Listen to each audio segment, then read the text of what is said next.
All right, ladies and gentlemen, MrSotko here. Welcome back to the channel. Got a whole bunch of good crypto news stuff for you. It's going to be a quick video, but I got some interesting content today. And the first article that I want to talk about, I don't know if is the best news of the day or not. It's hard to decide, so I'm going to do it first.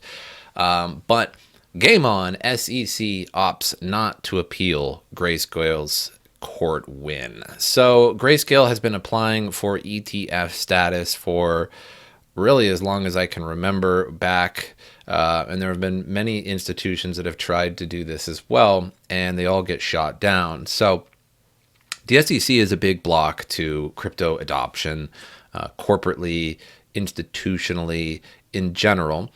And me personally, I'm not a huge fan of the institutionalization of Bitcoin. I kind of think it's the antithesis of Bitcoin. I think it's kind of the complete opposite direction we should be going.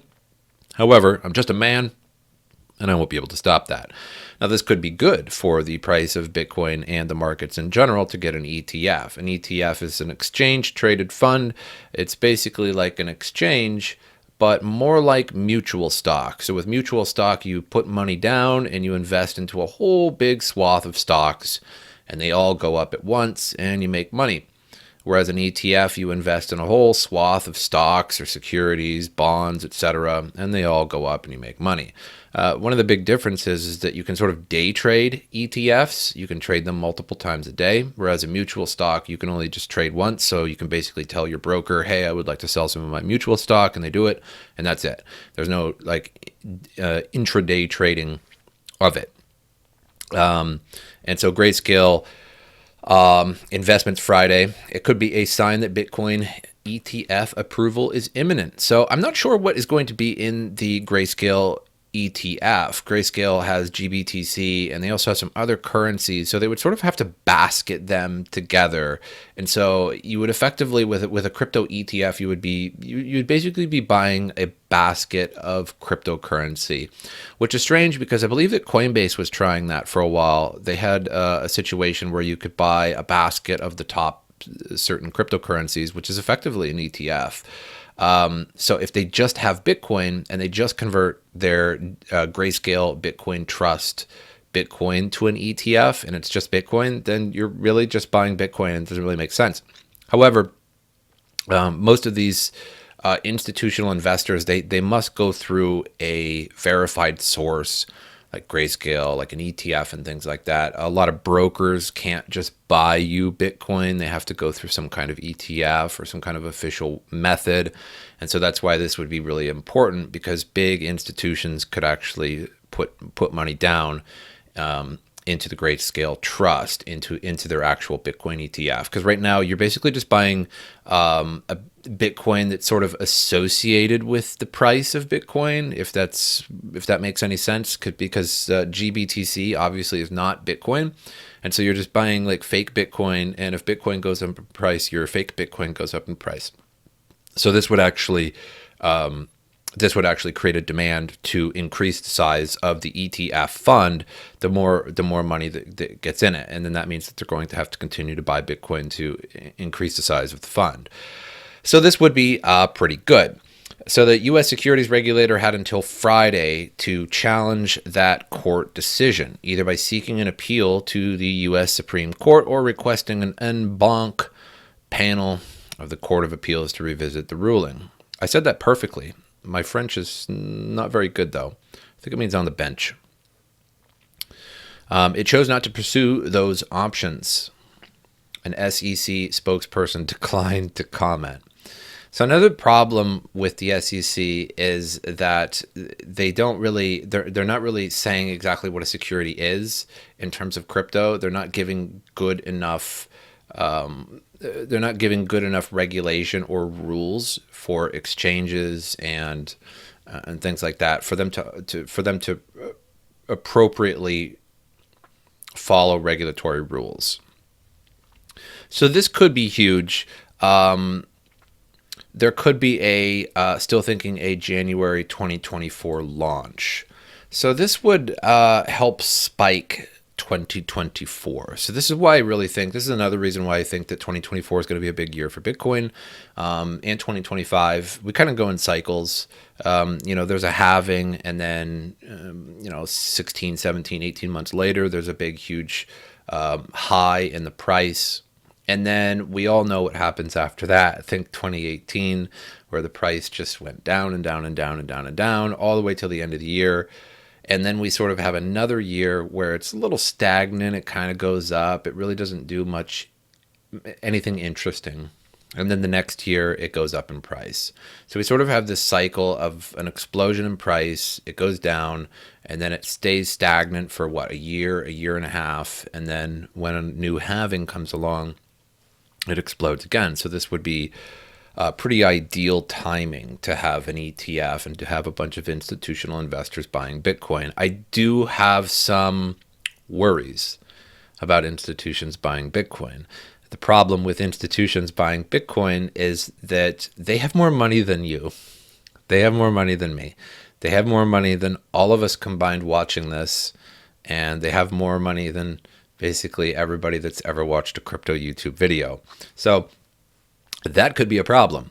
They could also sort of tame the price of Bitcoin. So the more institutions and the more stock markets, et cetera, that started like get Bitcoin on their systems up and running, the more it's going to be tamed in price. And I think one of the things that we enjoy about Bitcoin is that it wildly fluctuates in price. Some days you win, some days you lose, and some days it goes up $1,000. Some days it does not. And I think that's fun. That's interesting. And that's kind of, as opposed to stocks, they don't always do that. I suppose you could point out some major examples where stocks have plummeted or increased dramatically, like GameStop, but that was sort of manipulation and yada, yada. But really, stocks don't do that in general. If you take a look at, like Apple stock, Walmart stock, McDonald's stock, something like that, like some kind of big AAA company, their stocks really don't move much. While they are pretty consistent and go up in price, but not as fun to day trade. So that could be a problem. And the reason why that is because these major institutions, they use algorithmic trading and, basically supercomputers that will trade for them as long as they write an appropriate algorithm to do that. That's basically what, a day trading broker is in the modern world is, even if you go to look at a brokerage, like a day trader job wanted post, they really want you to be able to program, for the most part, like a really great algorithm. And these supercomputers are just buying. I mean, as soon as Apple stock goes up $1, it's mass sold. As soon as it goes down $1, it's mass bought. I mean, that's huge profit, especially when you're dealing with millions upon millions, if not billions of dollars, and you're throwing it around left and right, and something swings $1. That's a huge day of profit if you were to do it correctly. So that's what Bitcoin's fate could be, is that it moves incredibly slowly, and it's really mostly controlled by bots buying and selling. I mean, it kind of is now with everybody putting bots on exchanges, but those bots are small time.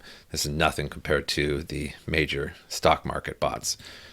But moving on here, speaking of rulemaking, Coinbase pushes SEC to respond to crypto exchange's petition for rulemaking within 30 days. So this is something that Coinbase is doing correctly for once. I do enjoy Coinbase as an exchange. I think it's the best exchange overall. It's sort of the safest exchange. It's very insured, but they have done some shady things in the past. But this is a good step forward. Top U.S. crypto exchange Coinbase is attempting to force the U.S. Securities and Exchange Commission to respond to a rulemaking petition created by the firm last year. Coinbase Chief Legal Officer Paul Grewal tells his 50,000 followers on social media platform X, I hate how they call it X anymore, that the crypto company is asking the SEC to clarify exactly how securities law apply to digital assets. And this is something we need, because we just had XRP in the SEC, and they were fighting for at least a year and a half, 2 years. And I think they finally won, and they rocketed up in price real quick, and then it sort of just died. Ethereum has won, Bitcoin has won. I'm not sure of any others offhand, but for the most part, these exchanges are sort of plagued by the fact that they don't have an appropriate rule set.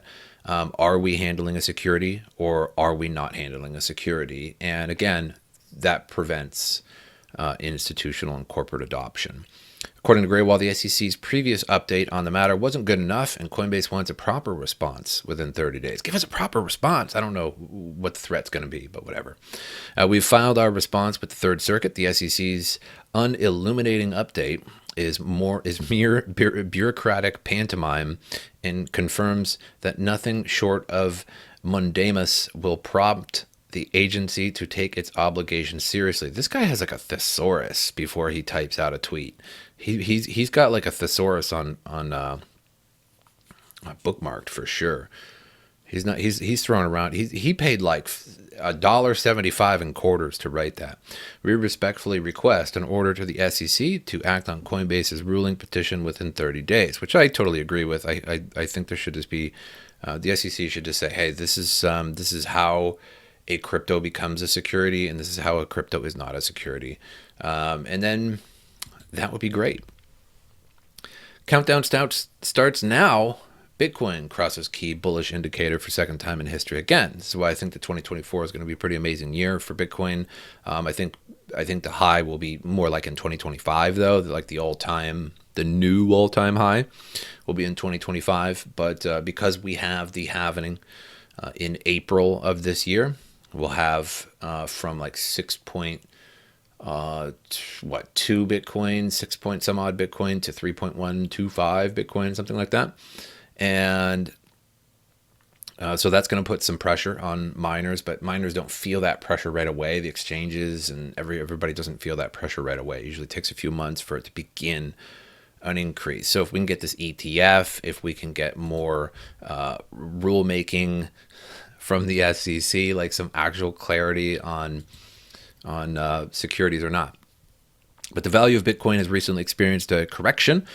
But the maiden cryptocurrency continues to trade in the familiar range below 30,000, which again, I think we're going to be in for a little while. I don't think it's really going to be an explosion anytime soon. I think it's like, come April, we're going to have the halving. That's going to promote a whole bunch of posts and some hype, and, we'll slowly go up in price, but it'll take until 2025, in my opinion, late 2025, till we are at the new all-time high. Meanwhile, technical indicators suggest that Bitcoin is poised for a rally based on historical price patterns. In this context, a cryptocurrency analyst using the pseudonym, I'm not even going to say that, pointed out in an X, formerly Twitter, post on October 15th that Bitcoin's moving average convergence divergence has just undergone its second bullish cross after crossing below the zero line. It's worth noting that such an occurrence has only happened once before in the history of Bitcoin, back in 2016. 2016 was a halving. The reason why I don't think this happened in 2020, because there was so much uncertainty. It was really 2020 was a wild year, just because like the economy kind of shut down. People were wondering, should I pour my money into gold and Bitcoin, or should I take my money out of Bitcoin? It sort of blew it up for a little while. Tesla kind of blew it up for a little while by talking about Doge and accepting Bitcoin for Teslas, and then sort of just taking it away for whatever reason. But 2016 was a halving. We all know what happened by the end of 2017. The price increased substantially the following year. A strong MACD bullish cross occurs when it crosses below the zero line. In 2016, MACD crossed bullish below the zero line for the first time ever, triggering a bull run. Currently in 2023, MACD crossed bullish below the zero line for the second time. 2016, I don't think he has like the exact date, but that's pretty early in 2016. And then of course, 2017, we had that 19,000 Bitcoin. So I think 2024 is going to be a pretty good year overall for crypto, at least for Bitcoin. Now all of the altcoins, who knows who's going to win this? Because if you go back a couple of years and you look at what CoinMarketCap was, all these altcoins are in different places. So, Bitcoin's always going to be at the top. And so that's going to be good. But yeah, Bitcoin at 27,000, Ethereum at $1,500. BNB did rally a little bit. I think they burned like almost $500 million worth of BNB this quarter. And so 7-day percentage is up by like 2.8%. So BNB, of course, doing pretty good after that burn, but we'll have to see how that holds out. That's all I have for you guys today. Make sure you subscribe and like to the channel, all that good stuff. And I'll see you next time.